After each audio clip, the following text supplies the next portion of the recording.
Welcome friends to another r/entitled parents video. Today we've got a story of a parent taking over their kid's social media profile. But first, a story from Vervain Analysis 333. Entitled abusive brother-in-law wants to drop his daughter at my home whenever he feels like it. Husband blames me for not allowing it. I, Shannon, 33-year-old female, have been married to my husband Tony, 34-year-old male, for 13 years. We have a daughter Janelle, 12-year-old female. It's been a very rocky 13 years because of Tony, his brother Miles, 31-year-old male, and family. Let me give you a little backstory. In 2020, Miles is diagnosed with schizoaffective disorder, and the family's done nothing but enable it. He started arguing with Janelle while she was talking to his mother, her grandmother. I came out of the room because I heard it in the hallway, and he was literally facing down a 6'2" man, a 10-year-old girl, threatening to put his hands on her because she talked back to him. I stood between him and told him he's not going to put his hands on anyone. His mother tried to quiet him down and get him out of the house, while Tony's sitting outside on the porch, listening to everything that's happening. I asked Tony why he didn't do anything, and he said his mother had it under control. I was seething and couldn't believe it. A month later, Miles comes with his daughter Jessica, now a 6-year-old female. I'm in the shower and I hear him arguing with my daughter saying, "I'ma put my hands on you, your father and mother can't do anything about it." I immediately came out of the shower, but he was gone and Jessica was there. I told Janelle to put her clothes on, we're leaving the house. Called my husband and told him we're leaving and Jessica's in the house. Miles returns and sees us waiting outside for an Uber. He starts berating us to the top of his lungs, calling us all kinds of names. We quickly went into the Uber when it came. He came up to the Uber and punched the window on the side I was sitting, telling us to go. I called the police when I arrived at my parents' place. They take my statement, give me a report, and then leave.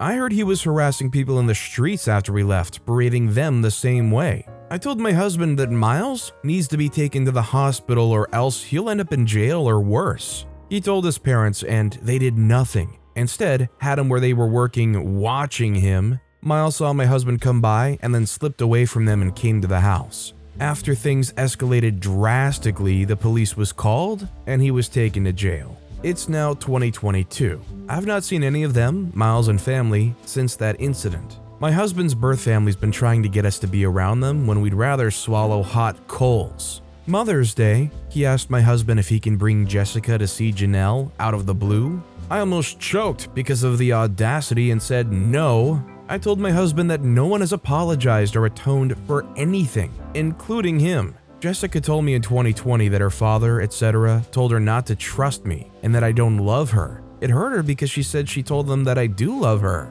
I've had her since she was a baby on and off. How could I not? I also told him that in the future, his mother can bring her by when we're ready. A week later, when I went to a store 2 blocks away, Janelle's grandfather brings Jessica and Miles over. Her grandpa usually knocks on the door and she goes out to greet them, but this time Miles and Jessica was at the door. She had a panic attack while Miles apologized for his past behavior and tried to give her a hug. Janelle said she was sick and backed up. Jessica, however, came in and spoke for a few minutes with her. My daughter called me immediately after in a panic, telling me what happened. The way my heart dropped into my toes and rolled around, it took me less than 5 minutes to be back home. Once again, I called my husband and told him what happened, then had him put an extra bolt on the door. Today, my husband calls me and asks if Jessica can stay for a few hours. I said no, you have to give me a bigger heads up. She can come next Saturday. About a half hour later, we, Janelle and I, hear a knock on the door. I check by the window and see Jessica and her father. Now I'm confused because I definitely said next Saturday. Plus, I don't want Miles here for obvious reasons. They leave after a while, then my husband comes home while I'm once again in the shower. I hear a little voice after I turn the water off, and who's in the kitchen? Jessica. I told her, "Hi baby, you can come next Saturday. We're going to have a fun day." All while Tony was ushering her out the door. I asked Janelle how she got in here, and she said Tony brought her inside. While my husband was leaving, I told him to make sure the doors are locked because I don't want anyone coming in here. He said nobody is trying to come in here, and I mentioned his brother knocking at the door. Clearly he had no idea. Then said his brother was leaving Jessica with him. Impossible because he was at work. He's staring at me intensely and I asked if there was a problem. He starts shouting at me saying I'm being stupid because I don't want Jessica to come over, that I'm holding on to the past. He's making it seem as if I just don't want her to come over, that I want to keep her away from Janelle. I tell him to get out of my face and go. He continues to shout and then proceeds to bump his chest into mine, still fresh out of the shower. I tell him to stop before I call my brother. He tells me to call him, knowing he'll do absolutely nothing if my brother were to show up, and continues harassing me. I told him if he touches me, I'm going to call the police. He said call them for what? Then proceeds to poke me passive-aggressively, trying to egg me on into retaliating. I continue to tell him to leave. He has to go back to work. He finally leaves. My mother thinks I should drop it and let Jessica come over whenever, when I know they just want a free babysitter, plus I don't want to deal with these issues anymore. Does anybody else agree that they've seen way too much from the husband here to be complacent in the situation with him? That clearly they don't respect OP or their feelings at all? Should OP be actively trying to get out of there? Let me know what you guys think in the comments down below. Our next story is from Blue Maroon LaFleur. Entitled Mother is mad I won't add her to my flight benefits. The title says it all, but I shouldn't have told her about it in the first place. I'm 28, and for more than half my life, she gave up being a parent to me, my brother, and sisters. She didn't teach us how to drive, didn't go to any extracurricular activities, or taught us girls about puberty and what to expect with our bodies. We literally had to learn these things from school or friends. She was always mean and angry. We couldn't ask to go anywhere and didn't have a good upbringing. I'm one of 6 kids. My twin and I are basically the only 2 that have done something with our lives. I currently work at an airline company and had to move up north. My mom was already living here, so it was a no-brainer to move in with her. She lied about her living situation, and I was forced to look for other accommodations. But now she's approved through Section 8 for a 2-bedroom apartment. The condition is she has to have a live-in aide to get the 2-bedroom, so I accepted to live with her, otherwise they would only put her in a 1-bedroom apartment. Now on to the situation. The airline I work for has strict rules when it comes to flight benefits. You are responsible for anybody who I put on my flight list. The less that can happen is I lose this privilege, and the worst that can happen is I get fired. Now, I know my mom. She's a narcissist jerk. She is manipulative to get what she wants. She gets an attitude when she doesn't get her way. Right now, she's trying to manipulate me by bringing up what she did for us as kids, which she was obligated to do since we were kids. We didn't birth ourselves. Now she's trying to throw that in my face that she's letting me stay with her. It's all about her. She doesn't even care that I can lose my job if she goes off at the airport. She thinks I'm just being mean. Truthfully, I want to add her, but the slight possibility of something going wrong with the flight pissing her off and I'm responsible for scares me. I'd rather not add and won't. This is my livelihood. I just started this week and haven't used my own benefits. This isn't about her, but she thinks it is. I'll be moving out soon because she's always been like this. You can't ask for nothing without returning the favor, but this is a big request. This is only the tip of the iceberg. I definitely have always hated the manipulation tactic entitled parents use where they say, well, I raised you, I changed your diapers as a kid, I made sure you had clothes and food. Well, yeah, you had to. That's your legal obligation because you gave birth to me. I really don't blame OP for not wanting to hamper their future benefits because they want to help out somebody who can't just be a reasonable adult. Just ride it out until OP can get out of there, and if they give you a whole bunch of grief beyond that, you know to just slowly weed down the contact. This next story is from Radikins. Karen at the classic car show. Not for those with a weak stomach. I was reminded of this story as I plan to go to a classic car show in the morning. Context: I'm a classic car nut. I live in England and I own an old Cadillac. I don't really get a chance to go to car shows due to working nights. COVID made it difficult, or just money for fuel. So when I get a chance, I make a day of it. In 2013, I went to a local car show on the beachfront in the next town. Where I live, it's local. Mainly American cars and rat rods. Around 30 or 40 cars, so a good-sized meet. I'd only heard about it that morning and went on my own. My nephews would usually come along. I found a spot and parked the caddy. Lovely sunny day, an ice cream stand, fish and chip shop nearby. What more could you want? After an hour chatting to people and answering their questions, my caddy is a rare car in the UK, I went to see the other cars for myself. The cars were parked end to end with good space in between, so the line was a third of a mile along the promenade. Pristine cars, quarter-mile specials to heavily chopped rats ranging from the 30s to the 90s. Guess which idiot forgot to lock his car? I came back to a kid in the driver's seat, aged 4 or 5, yanking at the steering wheel and pressing all the buttons, with his mother taking pictures. First rule of a car show, don't just get into other people's cars, ask first. The interaction was as follows. I say, "What are you doing?" Karen says, "My son wanted to sit in the car." "Who said he could?" She says, "Me." I say, "This is my car. Why didn't you ask?" "It was unlocked and no one would let him sit in their cars." So this Karen just went checking for unlocked or unattended cars, perhaps? I was annoyed that her kid was using the inside of the car as a jungle gym. I said, "Get him out, now." She didn't say another word. She got her son out and left. This kid was only wearing his underwear and licking something off his fingers. Great, he sat in my car with an ice cream and ate it like a hog. Or so I thought. When they started walking away, I saw why he wasn't allowed into other people's cars. He'd soiled himself. The back of his underwear was stained brown and hanging low. Not only was it running down his legs and up his back, he was also licking it off his fingers. Not only was it on the seat, it was on the steering wheel, the door, the dashboard, radio, and on every darn switch. There was a shop nearby, so I bought baby wipes and disinfectant spray. I didn't leave anything in the car, but the little jerk had pulled off the shifter knob, it was on the passenger seat, and stole one of the car's cigarette lighters. I went looking for them but couldn't find them. It was busy. The smell stayed for weeks, and I had to replace the seats. I was planning to anyway, but this pushed the need forward. Luckily, I found an old limo in a junkyard. Even if this is just like a generic community, everybody's allowed to roll up and look at the cars type car show, how was this lady allowed to even be around this event? How can you have a kid with like visibly stained and dripping underwear and like, oh my god. You would think they would get exiled just from the crowd alone. A 4 or 5-year-old in just their underwear? By the way, if you're enjoying these stories, make sure to hit those like and subscribe buttons down below so you never miss any of my daily videos. Our next story is from OK Carpet 9023. My mom took control of my social media. This was years ago, but was really disgusting when I think about the stuff she would do. When I was 13 years old, I was finally given permission to have Facebook, but it would be under my mom's email and she would have full access to my account. I didn't really mind. I was a minor and I was just happy to have something. This was during the time where MySpace was still big and Facebook was coming up.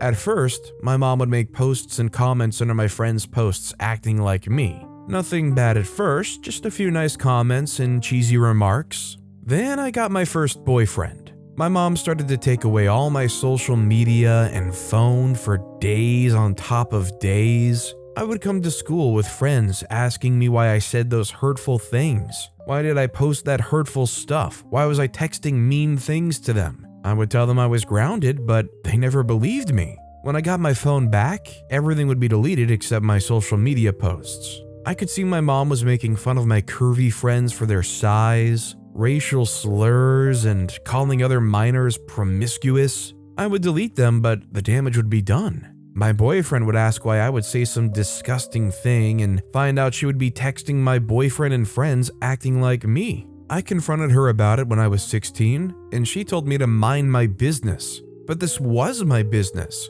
She was acting like me and saying these hurtful things, flirting with my boyfriends, starting fights, and just being disgusting. The worst one was when my best friend for years was attacked by mom. She canceled plans to hang out to finish her AP homework. She then changed her mind last minute and asked for us all to come hang out at her place. I asked my mom, and for some reason she flipped out saying she was fake. She took my phone and grounded me. I woke up at 3 a.m. to her throwing my phone at me saying it was done. I didn't see what she said to her, but it must have been horrible for her to say all these horrible things about me. I was so hurt by all the things she said, I never talked to her again. We still haven't spoke to each other. It's been 8 years. College, I changed all my passwords and emails. She called me up asking why I would do this and what I was hiding from her. That I was obviously planning on talking crap about her to everyone, and to prove I wasn't, I was to share my passwords. I would get emails for a password change from time to time and she would get in. I haven't talked to my mom for almost 2 years, but I still get those password change emails, knowing she's still trying to control me this way as well.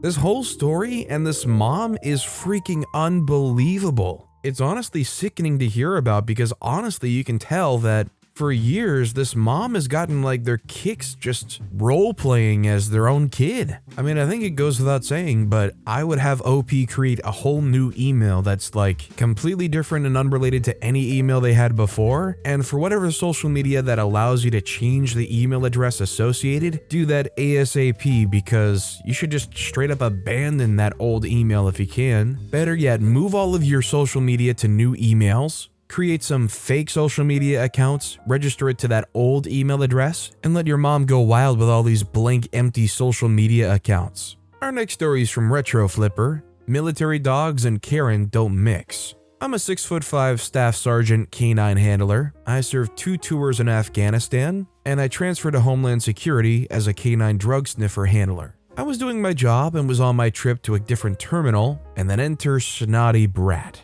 I see him from the other side of the hallway that I was walking down. I see him run over and yell, "Puppy!" I put my hand out and say, "Please don't pet him, he's working." And his mom comes up from behind and says, "Why can't he pet your dog?" And I replied, "Ma'am, he's not a domestic dog, he's a drug sniffer. He cannot be pet due to the rules." And the snotty brat pipes up and says, "I want to pet it." Karen says, "You can, sweetheart." And he reaches out to pet him. I yell no and grab the kid's wrist. Not too hard, but enough to keep him from petting the dog.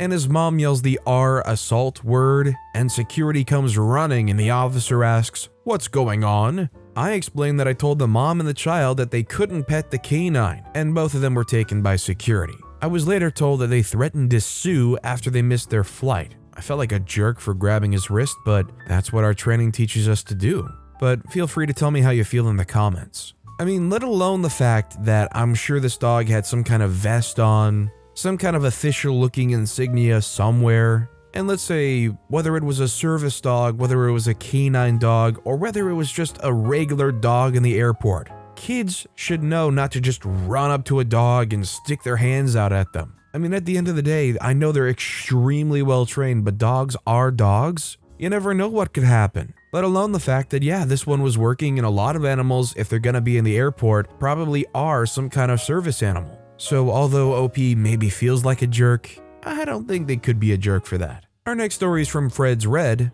Nosy Karen won't respect social distancing and asks a question she doesn't like the answer to. Hello, dear readers, and welcome back to yet another Entitled Parent story. And no, this isn't about the mega Karen that birthed me, although I still have many more of them to write in the future. This one happened a few days ago when I was out shopping. I should mention that I'm disabled and confined to a wheelchair from a spinal cord injury in 2007. Because of my disability and other health obstacles I faced because of that, I'm crap scared of catching COVID, as there's a very high chance of me dying or becoming hospitalized if I caught it. I've already been in a coma once, so that's not something I want to do again.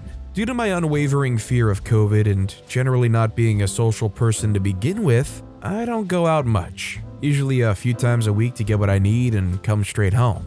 It's no longer a requirement in my country to wear a mask in public, although I still do all the necessary steps to prevent myself from catching it. Mask, social distancing, self-isolation, not as miserable as it sounds, being extra diligent with hand washing and only touching the things I have to. So when people get too close to me without wearing a mask, that tips my anxiety into overdrive. With that being said, on with the story. I was in the craft section at Kmart stocking up on what I needed when I noticed a woman and her kid in the next aisle keep glancing at me. Neither were wearing a mask. For simplicity's sake, let's call them Karen and Kid. This wasn't an issue, as I'm used to people looking at my wheelchair. But then the kid, who was maybe like 8, walked up to me and began playing with some things near me. I'd gotten what I needed, so I ignored the kid and started rolling to the registers to complete my purchases. But this is where things get interesting.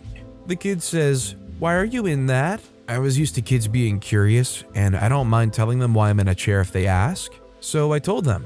I say I fell off a roof. They say, "Why?" I say, "'Cause I didn't eat my vegetables." The only thing I could think to answer with. They say, "But why?" Me not wanting to be stuck in this boomerang with a kid that was way too close to me. "Sorry, buddy, but I have to go," and I attempted to leave. The kid, not taking the hint, said, "Wait, how fast does your chair go? Can I push the button?" I have a horn on the controller of my power wheelchair. I say, "No, sorry, I gotta go." I'd been so distracted by that I hadn't noticed his mother close behind him. The outside half of my right eye is blind, which is where she was, so I couldn't see her. She says, "Why won't you answer his questions?" I say, I did, but I really have to go, sorry." Karen, seeming to get more and more indignant as she spoke, "Oh, come on, he's a kid, he's just curious. Why are you being so rude to my son? What would your mother think?" What I did next wasn't planned, but darn, it was satisfying to see her reaction. My mother abused me growing up, wanted to switch me off when I was in a coma, and tried to exploit money from me and my siblings after the death of our dad. So I have a lot of trauma to bring on the waterworks if required. My mother? I could feel the heat flushing to my face, and the tears reached my eyes as I forced myself to cry. "If you must know, my mom and dad died in a plane crash when I was 19. What else would you like to know?" I said this while intentionally stuttering my words to give my performance an extra zing. My mother is unfortunately still alive. It was my dad and uncle that died, but I had that trauma to cling to at that moment. Karen instantly goes white and says, "Oh, I'm so sorry," and her kids scurried away. To give her credit, she stopped being a Karen for a second. They might not sound that entitled, and yeah, the kid wasn't that bad, but the mother, on the other hand, it wasn't exactly what she said, but how she said it. And being raised by my mother has given me the ability to spot one from a mile off. I love this mother's mindset of, oh, they're just a kid, so therefore they're entitled to know your life story and what things went wrong in your life. Also, because they're a kid, you can pretend the fact that I exist and I'm around and that I'm also not a kid, and therefore break my own logic. If you gotta put on an Oscar-worthy performance to get them to finally leave you alone, so be it, I'm all for it. Our next story is from Not Ligma. My mom stalks me. It's my sophomore year in high school, and my mom doesn't respect my privacy when I get home. I can tell she goes through my drawers, she goes through everything. She goes through my phone when I'm asleep. And I've seen her multiple times in her car looking at me from afar. When I'm out, she goes up to my door and listens to what I have to say to my friends or my girlfriend. Recently, I smoked a little bit of weed and she's been beating me. She removed my door, took away everything, and hasn't been letting me out of the house alone and for over an hour. What can I say to her? What can I do? I feel so hopeless and tired of this. So considering OP's in their sophomore year of high school, they're what, 15 or 16, something like that? I think maybe if there's like a guidance counselor at school they could talk to, or straight up, if they have to, try to get a hold of the cops somehow, because what the mom's doing here is not okay. You would just hope that in a situation like this, there's somebody that OP could turn to, and to know that it's okay to admit it even if it is your mom that's doing it. This next story is from Enter Feeling. After moving out, my mother makes a scene and wants to talk to me. After years of emotional abuse and feeling like garbage, I found an apartment and silently moved out today. And now my mother's screaming, talking to all of her relatives, telling them to tell me how unfair I am, and that I should make a phone call with her. I have a headache just thinking about this, and I just want to lay on my bed and cry. Should I talk to her? So considering OP just seemed to have escaped all of this stuff, although they're making a huge stink and they're making it so hard for OP to feel like they can move on, in no way do I think OP should go back to that. If being around them and corresponding with them is what made OP try to escape, essentially, in no way should they open that line of communication back up. It's just scary when it's your own parents. Our next story is from Damana. Entitled mother tried to provoke my dog by shaking her baby in front of him. Well, I guess Karen are like Beetlejuice. I just posted about a Karen, then I met a new one a few hours later. This afternoon I was walking my dog. He's 9 months old and he's a cane corso. A woman and a man was running near us with some sort of big stroller. The first time my dog didn't do anything. Then they went near us again and very close to my dog. So he thought it was a game and tried to play with them by jumping on them. I know it can be scary, even more for someone who doesn't know dogs, especially big dogs like mine. I would have apologized immediately, but they didn't even let me do it. She immediately insulted us, said my dog was dangerous, should be euthanized, and had almost killed her baby. Well, my dog never approached her baby, who was in a big enclosed stroller. I wish I told her. Then she said my dog had bitten her and even showed me her butt to prove it. There was nothing. It escalated quickly. She took her baby out and then started to walk on me and my dog. I told her to stop and go away, but she didn't. She repeated my dog was dangerous. She hoped I was never having children, and she was still walking at us with her baby. I retreated and told her to go away again. Then she accelerated, put her baby in front of my dog and shook him, yelling at my dog. So I yelled at her, "Are you crazy? Are you trying to provoke my dog just to prove your point? Do you realize you're harming your baby?" She ignored me and I had to run away from her. I swear to you, I really thought she was going to throw her baby on my dog. Thankfully, my dog didn't react at all. He knows babies and he's gentle with them. He just seemed confused. During this time, her husband did nothing. He just yelled at us, but he let her wife shake the baby. By the way the baby seemed apathetic, he didn't react. I'm still very shocked. I feel really bad. Who does that? What'll happen to her baby? I thought about calling the police, but I panicked and came back home immediately. I don't know their names, nothing. I couldn't even tell you their eye color. Once again, I understand that a big dog playing and jumping can be really scary. I'm working on it, but people running close to him are still a big temptation. He thinks they just want to play with him. And I should have apologized for his behavior. I wish I would have done if I had a chance to do it. But it doesn't justify their behavior. Nothing can justify what she did. She's a psychopath. This lady is definitely some kind of messed up, because to take your baby right in front of a big dog and literally rattle your baby around like some chew toy, literally hoping to entice some stranger's dog to attack your baby just to, I don't know, prove a point, to have some legal ground to stand on to euthanize the dog and potentially permanently maim your own baby? I mean, that's insane. And our final story of the day is from Different Look 3149, male 14, BMX Karen and her poor kid. So I'm a 14-year-old dude and I race BMX bikes. It's really fun, go look it up. So this story takes place about a week ago. So I was at my home track riding my bike and there's some kids, right? So I don't see anyone on the first straight. And I send it into the first concrete corner and then I see a kid about 7 just standing there right where I'm going. Boom, and I hit him hard, and I'm thinking, oh my god, what the heck? So I check up on him. I say, hey little dude, you okay? They say, yeah, I'm fine, just a little scraped up. Are you? The kid now known as Nice Kid. I looked at myself and I'm scraped up all the heck and bleeding and the pain finally kicks in, so I fall to the ground. A few minutes go by and I'm propped up on the jump, still in pain, and I see Karen. She says, hey, you hit my kid. I say, what? She says, can you not understand me? You hit my kid. Yes, she said it slowed down. I say, hey, can we talk later? Can you give me the first aid kit? She says, no, will you apologize to my son now? I say, I will, just help me. She says, no. You know what? I'm taking your bike as compensation. By the way, my bike is like $2,000 and I wear clips. So I'm clipped in, chilling, waiting for the team captain. She grabs my bike and it twists my ankle, so I scream in pain. The kid says, Mom, stop, you're hurting him. She says, I don't care, he hurt you, so we deserve it. So I finally get my foot out and my team captain finally gets there. Team captain says, hey, what's going on? Karen says, this kid stole my son's bike. The captain says, no, it's not. I know that because I drove him here. They take my bike back and come to check up on me. Karen says, I'm calling the cops for theft. Team captain says, okay, do it. So she calls them and we wait and I get bandaged up.